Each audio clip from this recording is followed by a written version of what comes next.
Welcome to the 8 Up podcast based on the Japanese proverb, fall down 7, get up 8. This podcast explores what moves us, breaks us open, and compels us to stay true to our authentic selves. Each week we connect with artists, entrepreneurs, coaches, and change makers, deeply aligned with their paths, not just professionally, but on a soul-aligned level. We uncover the inner spark that drives up them and why they say yes to their call to adventure. Today on this podcast, this is episode 3. Welcome. We have Elana Israel. I'm very glad to have you here. Thank you. I'm excited to be here. So, where should we even start? This is such a big topic, communication. It's like the foundation of humanity. It's kind of when we transitioned from Neanderthals to humans, that's how we started becoming humans, is through communication, I think. So how can we communicate authentically? I know that that's kind of what you teach, like communicating authentically. Did I get that right? Yeah. Authentically and respectfully. And respectfully. So I had a question about this because we're told to like communicate, to be empathetic towards someone else. So how can I be empathetic towards someone else and be authentic to how I'm feeling? Because if I'm feeling angry or sad or some emotion, and then I want to resonate with someone else's emotion, then how can I do I have to act differently than how I'm feeling sometimes to communicate well? No, I think that that's where we bring in like the secret sauce of curiosity. Curiosity is one of the things that people don't talk about enough, that you can have your own feelings and be sad and be hurt and be all of the things. And simultaneously, if you have the intention, you can also get curious with the other person and ask some questions to try and understand where they're coming from. So if your goal is to actually connect and to align, and maybe you need a couple minutes to step away and come back, like that's fine. But if your goal is to connect, then you're going to want to understand the other person's point of view. It doesn't have to take away from your experience. But if your goal is for the other person to tell you that you're right, or if your goal is for the other person to just hear you without you hearing them, then, then you have to like go back and cross-check your motives, But no, I think that authentic communication means like, I'm over here feeling the way that I feel. I'm going to tell you how I feel, and I want to know how you're feeling. And let's share that. So that's kind of what emotional intelligence is the ability to identify how you're feeling and how the other person's feeling, and to talk about it and not try to change any of it. Yeah, I mean, I don't think it's realistic to always expect ourselves to be able to identify how someone else is feeling. I think it's much smarter to ask them. And hopefully they will answer authentically. If they don't, then that's on them. But yeah, I think emotional intelligence is being able to hold space for what someone else is going through while you're going through what like what you just said, basically, of like me being able to have my emotions and also get curious with you about what's going on with you. Like emotional intelligence is being able to be with all of it and understanding that it's an and, not an or. And that, humans, we're complex. There's a lot of layers to us. We all have experiences. Some of us have traumas. We all have been through things. And then those things create like the lens that we see the world through. So emotional intelligence says like, I understand that you see it differently than I see it because you've been through different things than I've been through. And your way isn't wrong necessarily, and my way isn't right necessarily, but this is what makes sense to me and this is what makes sense to you. What a beautiful opportunity for us to get to know each other better. That's kind of the direction I like to take people in. To me, that's what emotional intelligence is, as opposed to like, you hurt me, screw you, I'm done. Right. Do you think there's any instances where you should say, you hurt me, screw you, I'm done? Like, yeah, of course. I mean, we never want to tolerate like, real abuse, right? We never, and I say real because some people will be like, oh, that person was financially abusive, or that like a lot of people like to use the word abuse or abusive, but I mean like if someone is actually abusing you, yeah, of course, like bye, you have to have certain standards. most things can be talked out, but there's going to be certain things that just can't be. Or like if the other person has a value that is so disturbing to you, then yeah, I mean, then I'm going to walk away. So it's kind of subjective. It kind of just depends on your intuition, or there's not like, it's not black and white where you can say, in this situation, I'm going to excommunicate or not talk to this person or quit my job. It's a spectrum between being able to communicate with someone or just cutting them out of your life. Yeah, I think it comes back to like, what are your values? Like what matters to you? Like I work with couples and I work with women a lot who are in a relationship, and I work with the men too, but like infidelity is something that might be a good topic here for this, which is like, for some people, it's like, if he cheats on me, I'm done. Like I'm out the door, it's over, goodbye. You know, Great what I mean? example, yeah. Yeah, but for other people, that's not the right choice. For other people, the right choice is to stay and to figure it out and to talk through it. So, you know, I think it depends on like, what are your values? Like what is most important to you? What irks your body and your soul in a way that you wouldn't be able to continue living with it and be in alignment with yourself, you know? So I think it depends on you and your values. I think certain things across the board, if someone is, you know, physically abusive, like that across the board is black and white to me. But even something like infidelity, where some people say it's black and white, it's not necessarily. Do you think going into a relationship, someone, or if they're in a relationship, they should make like a list of things that are that cross the line? Yeah, totally. Yeah, I think I like to take clients through like, what are your non-negotiables? What are the things that are most important to you? Like, what's the one thing? I love the one thing question. Like, what is the one thing that is just going to be a no-go for you? And, you know, for people to do this when they're dating too, you know, of like to be able to set that up ahead of time is gold. A lot of people, they find themselves in the middle of a relationship and then going there. But I think to be able to set that up ahead of time, like, these are my values, these are my non-negotiables, this is where I'm willing to compromise, and this is where I'm not. Yeah. And then everything else, you should give 110% to work out through effective communication. Exactly. That's where you come in. There you go. So, yeah, if something is not in my red X list, then I'll come to you to solve it if it's a recurring issue in my life. There you go. I'm here for you. For relationships, for work, for basically anything in life, right? Yeah, relationships are like everywhere. So like I work with people on any relationship that they're struggling with. Most people will come to me over a romantic relationship. That's how my business started, because my marriage kind of led me to this work. And so that's how it started. But honestly, in the last year or so, it's been opening up to just teaching people how to communicate effectively in general. It doesn't have to be in intimate relationships. It's the same concepts, no matter who you're talking to. There might be different nuances to different relationships, but it's the same concepts. So I can teach anybody to communicate effectively. And honestly, at the end of the day, before we even get into like communication strategies, I'm really just helping them work through their fears. Being afraid that the other person isn't going to care about what you have to say. Being afraid that the other person will leave you or fire you or whatever it is. Being afraid that, you know, you'll have to be super vulnerable. That's a big one, right? So before you even get to the point where you're learning how to say the words in a way that's effective, first you have to go to the root and be like, okay, what's even the obstacle here for me? And that's really like where the bulk of the work happens. It sounds like a lot of that is letting go of fears of what other people think or being judged or... Yep. I mean, that's like most of life. You know what I mean? Like, how many problems do we have that aren't based in fear? Not many. Did you read the book, The Subtle Art of Not Giving a Fuck? Ugh, I didn't. Everybody brings up that book. Okay. I know. It's on my list. I feel like you're practicing that. So, yeah? All right. So maybe I'll write it. I'm kidding. At least read it. Maybe that's why everybody brings it up to me. Yeah, I guess you don't have to read it. Was there like one thing in your life that made you be like, I want to be a communication expert? Or are you naturally good at it and that's why you do it?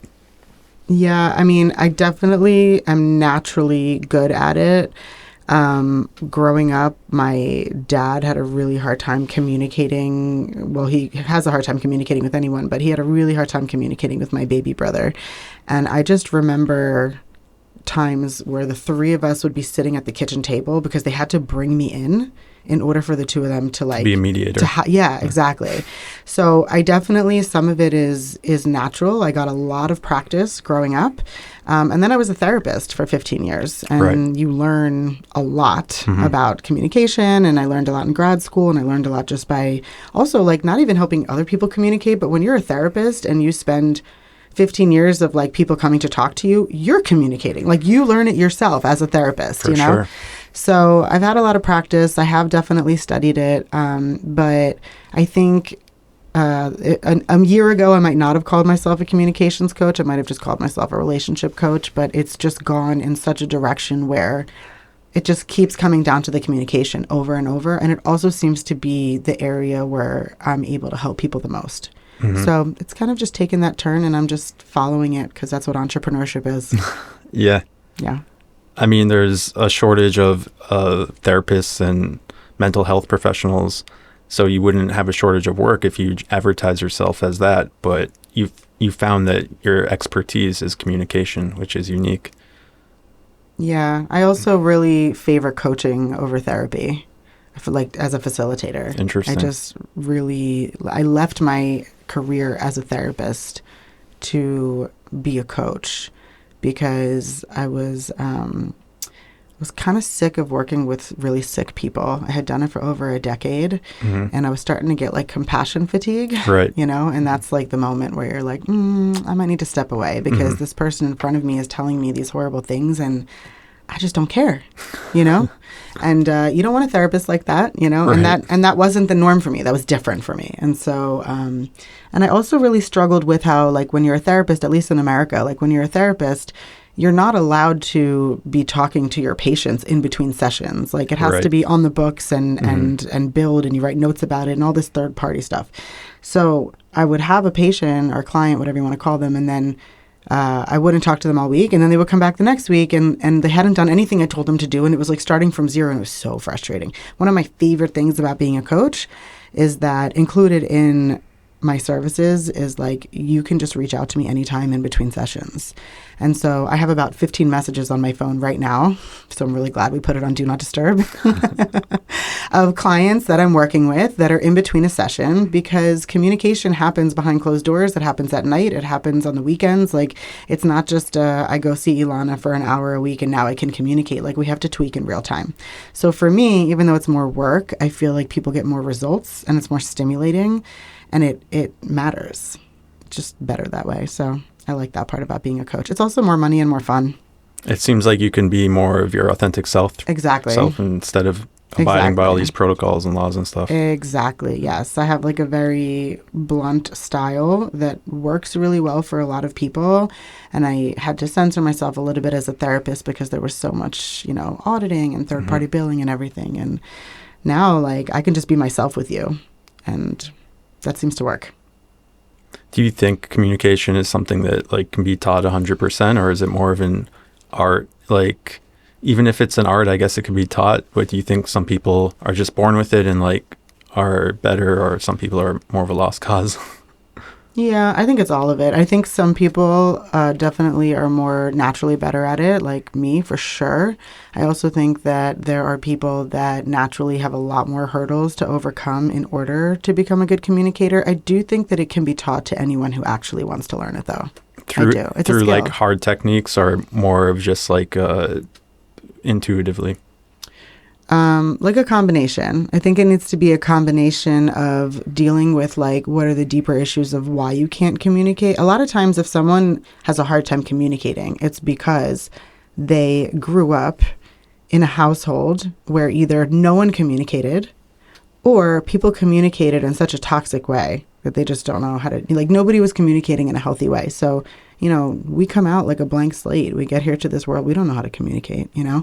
And like God definitely gives some of us talents more than others. But at the end of the day, we do what other people do around us. And so if you've never seen conflict, or if you've seen conflict, but you've never seen conflict resolution, you're going to grow up with this message of conflict is not okay. Conflict is not safe. Conflict, something's bad, something, red alarm.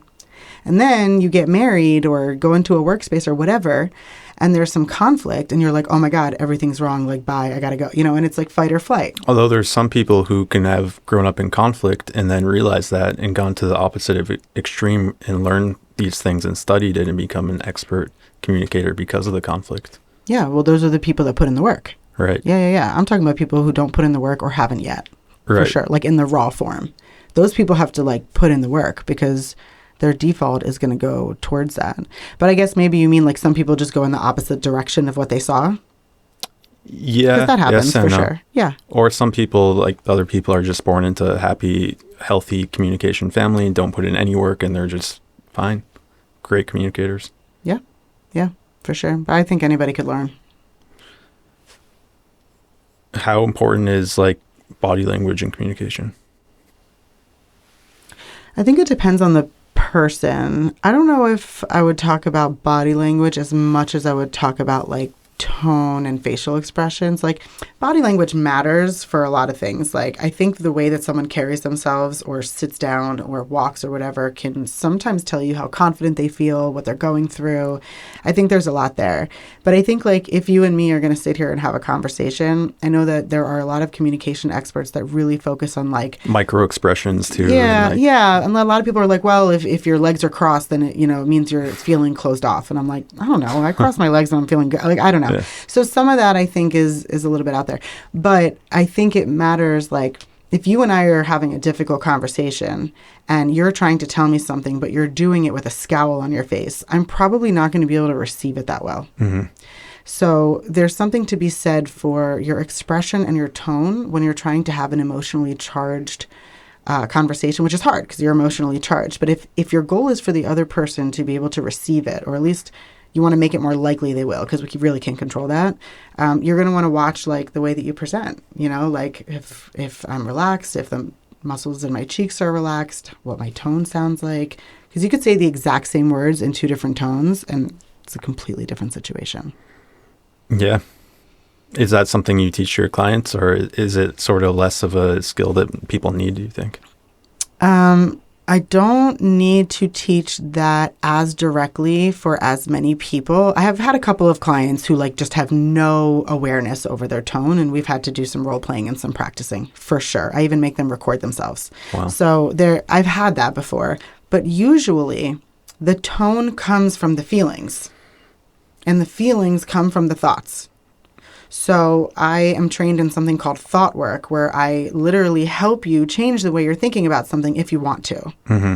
And so as your thoughts shift, then your feelings shift, because your thoughts create your feelings. And then the way that you have the conversation, the way that your tone is, your facial will be different, because I think your emotions are like what creates your energy. Mm-hmm. So there are a couple people where no matter how good they're feeling, they just like speak in such a brash way that you have to be like, okay, let's work on this skill. But I think for most people, helping them change their thoughts and feelings around the other person or around the conflict or around the situation kind of takes care of that for themselves. Right. And that's where your therapy background comes into play. Mm-hmm. For sure. Yeah, it weaves itself in and out. Are there any spiritual practices that you teach your clients or that you do for yourself to help with communication? Yeah, I mean, a lot of my clients are open to spiritual practices. Some are not, which is fine.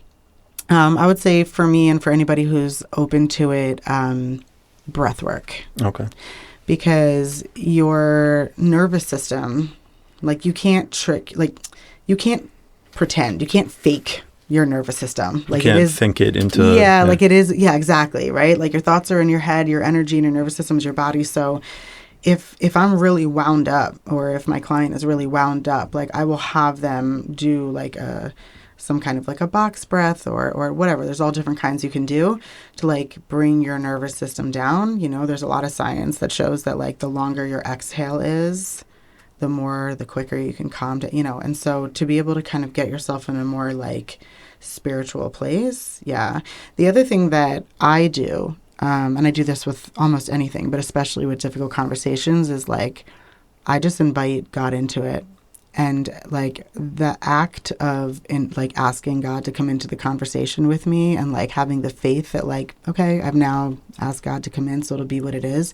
Something in my body because God and faith stuff just speaks to me. Like something in my body relaxes and then I'm going to come off different for sure. Wow. Do you attract a certain type of client or people from all walks of life, secular or religious? Yeah, all walks of life. All walks of life. All ages, all demographics.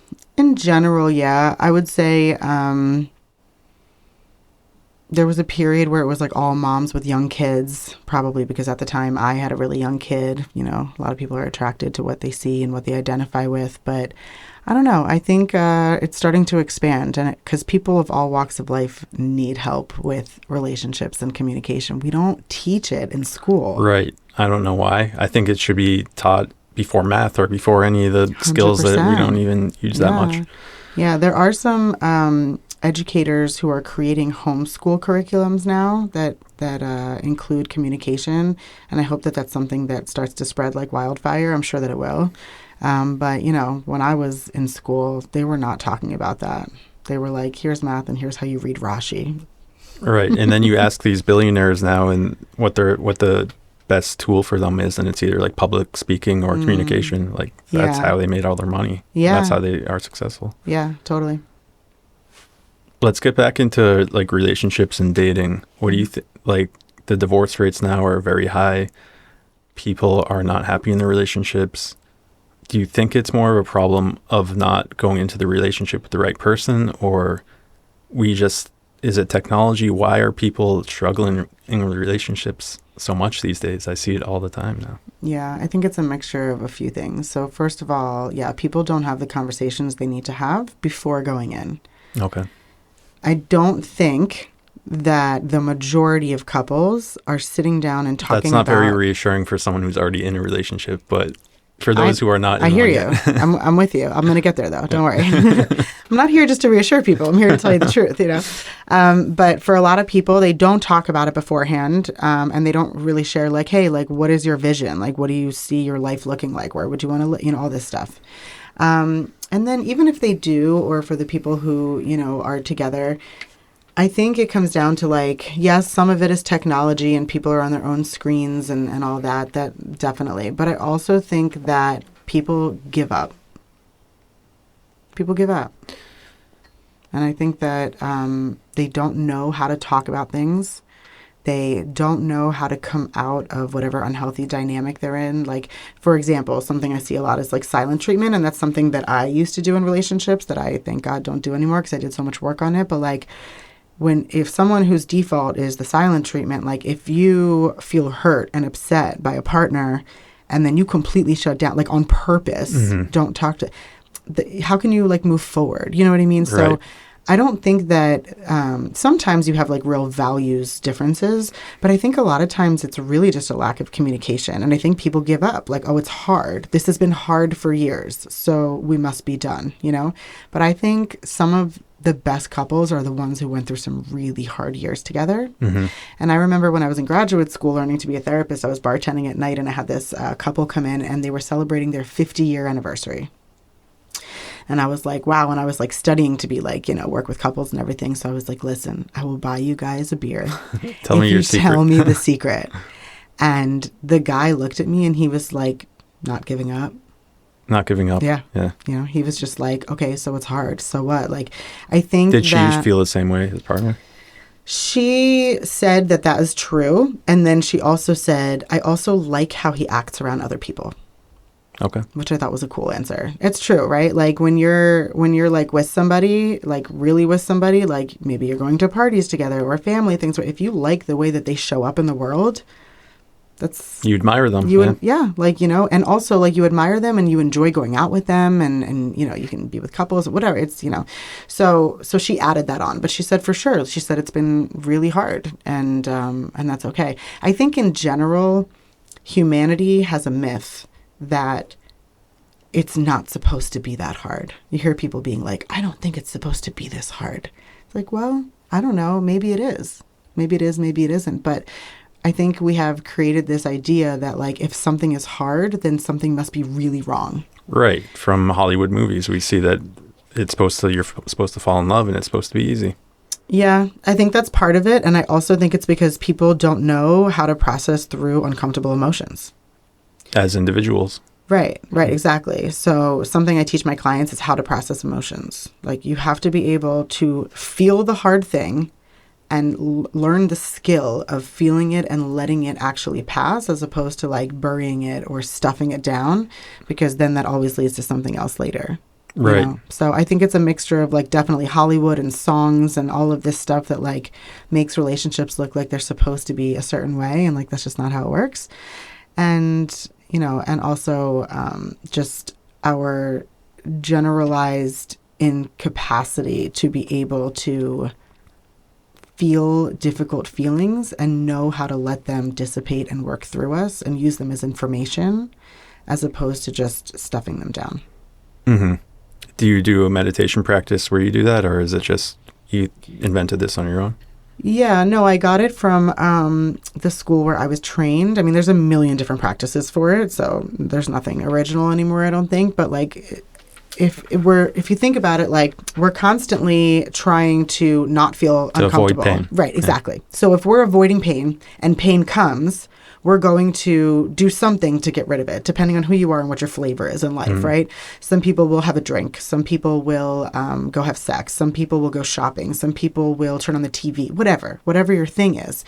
So if I am, you know, trying not to feel a feeling, then, you know, and that's creating dysfunction in my life, then like the solution is to feel the feeling. And so no matter who you are or what technique you're using, because there's a million out there, mine is called PQRST. I didn't make it up. I was trained in it. But like basically it takes you through giving attention to the feeling on purpose. So I sit down and I say, okay, where is, let's say it's sadness. Where is the sadness in my body? Okay, it's in my stomach. Okay, what is it doing there? Does it feel stagnant? Is it doing flips? Is it radiant? You know, and you're on purpose giving attention to the feeling, which is the exact opposite of what we usually do. Right. And what you'll find is that 90 seconds of doing something like that, the feeling either goes away or lessens to a degree where it's totally bearable. And that just goes to show of like how much of ourselves we give up over 90 seconds of discomfort. But when we are committed to showing up in a relationship or in the world or as a parent or whatever you are, even keeled and like centered and aligned and calm and approachable, it means that you can't be stuffed with like difficult emotions, right? There's one thing if you're going through something difficult and there's difficult pain with that, that's normal. But all the stuff that we refuse to feel that we then store inside of us, right? And then like a moment comes and it's like, bleh. Yeah. Yeah. And this is something you can just practice for like a few minutes or...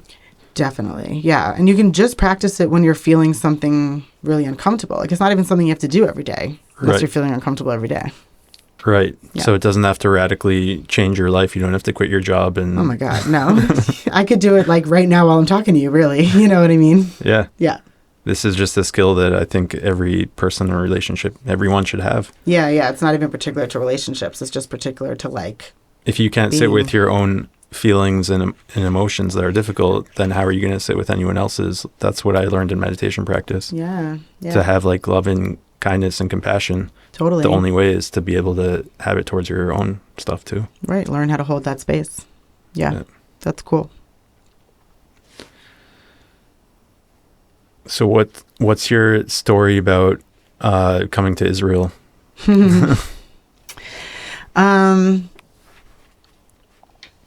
I've been coming to Israel my whole younger life. I hadn't been here in quite a while.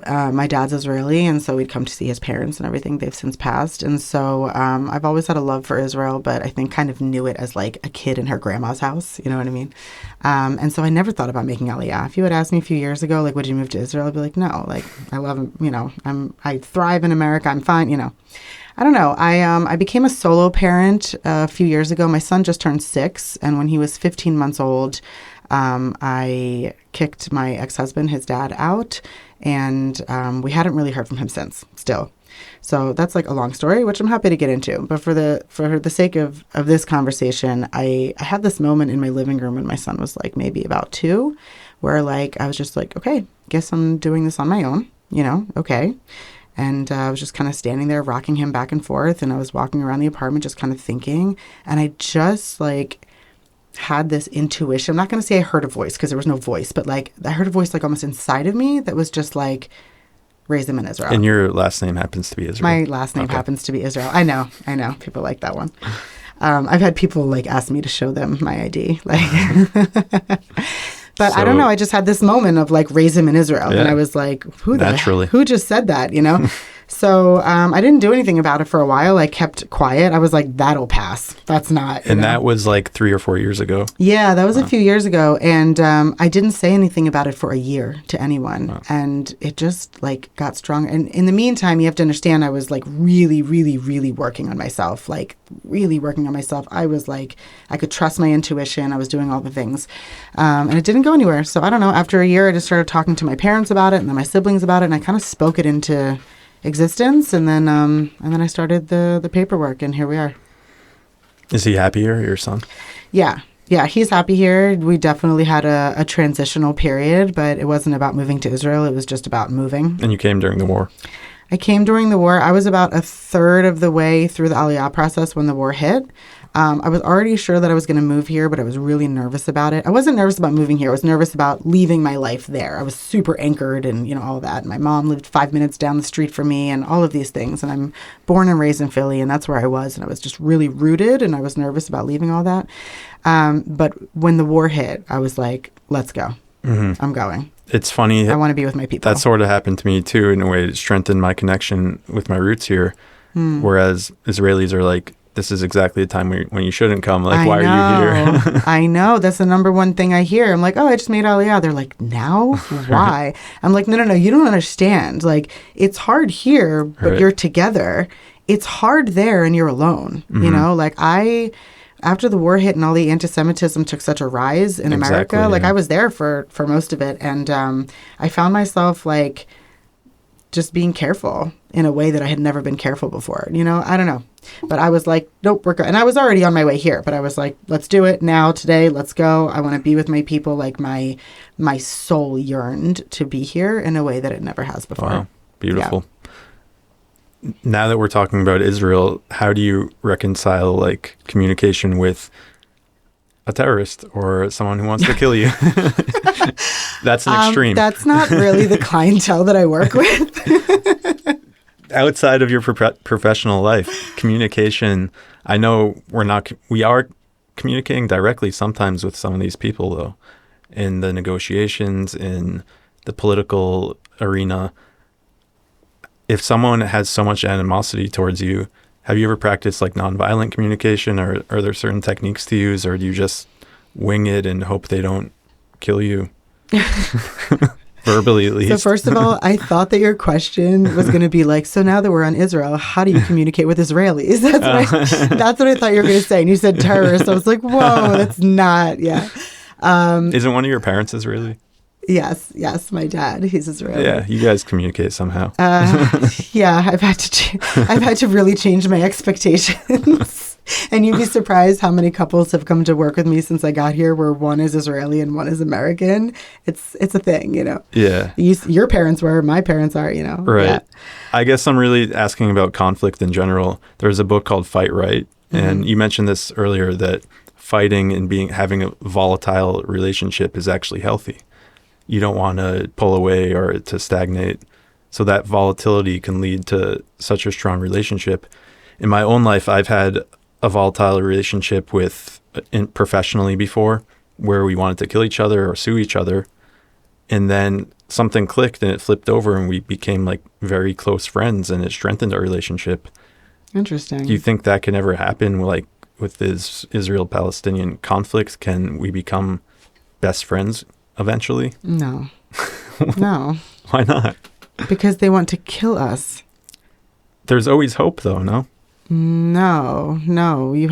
They don't think the way that we do. So the only way is through the military.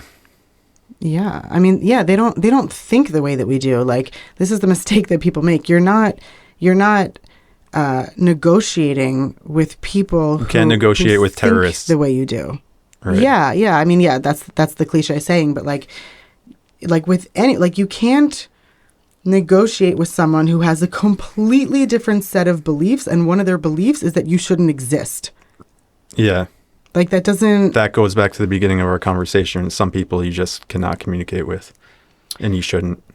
Yeah, and right. And also because they don't want to, right? Like the terrorists don't actually want to like negotiate. They want to kill us all, but they know how to like keep a face on, you know? So like, and also I did not say that people should have volatile relationships. I do not like that word. Oh, okay. I think that conflict can be healthy because both people can kind of bring up what's going on for them. And then it is an opportunity for connection. It's an opportunity for connection.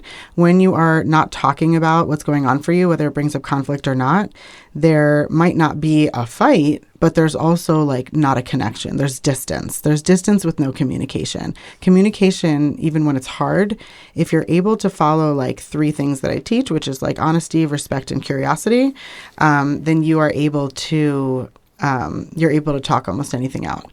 But yeah, I don't know. Volatility is like a whole nother story. I might have misquoted the book. It's called Fight Right.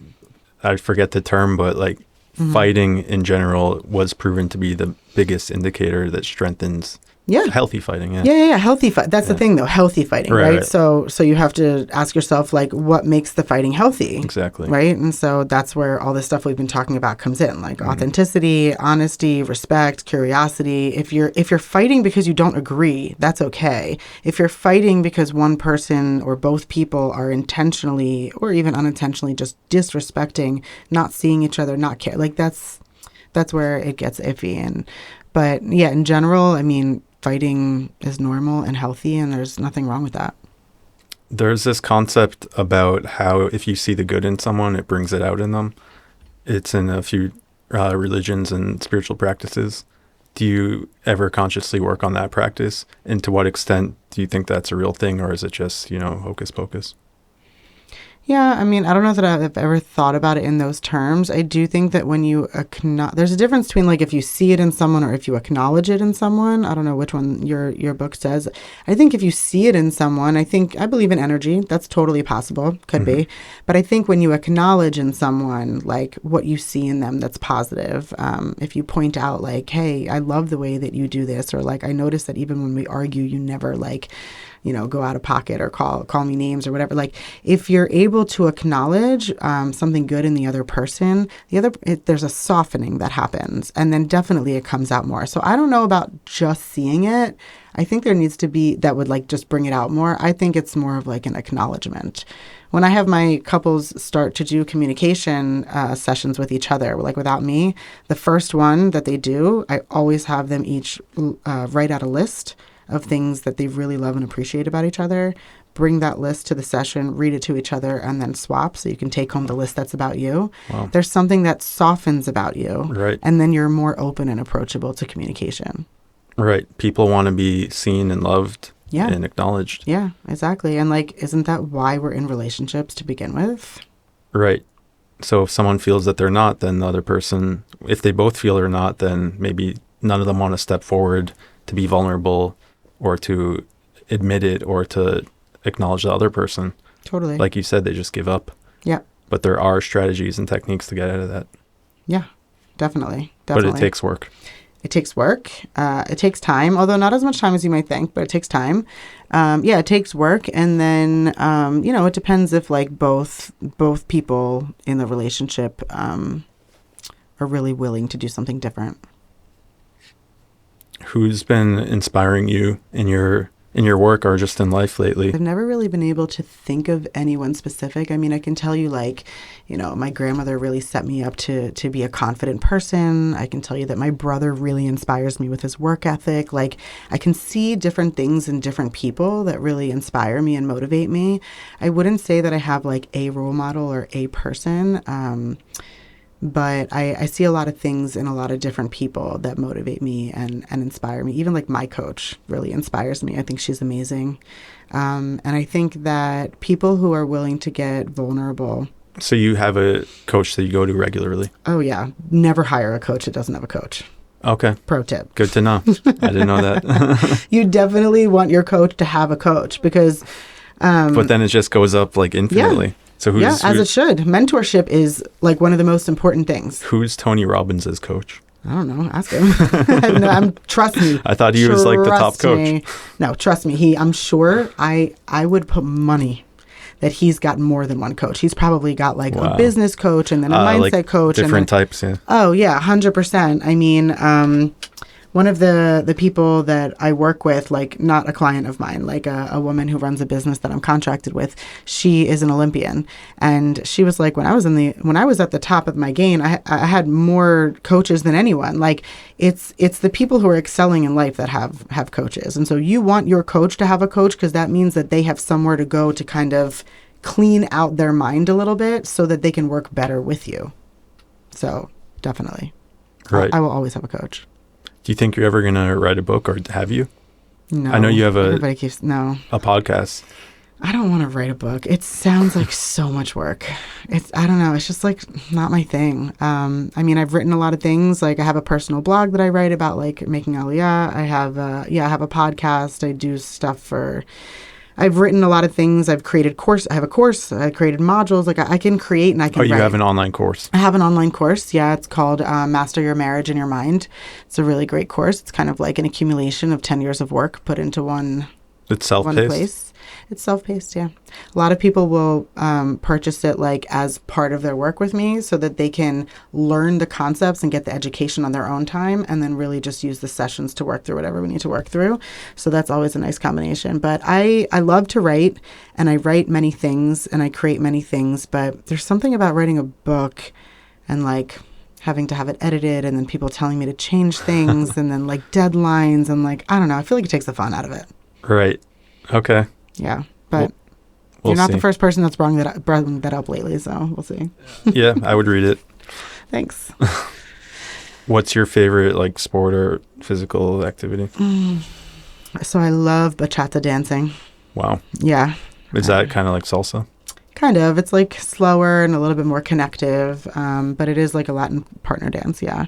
My girlfriend turned me on to it like a little bit over a year ago, and it has just been the most amazing way to like express passion. It kind of got me through like the more beginning parts of the war, where I was just like so angry and traumatized, even though I wasn't here. Like we all felt that way.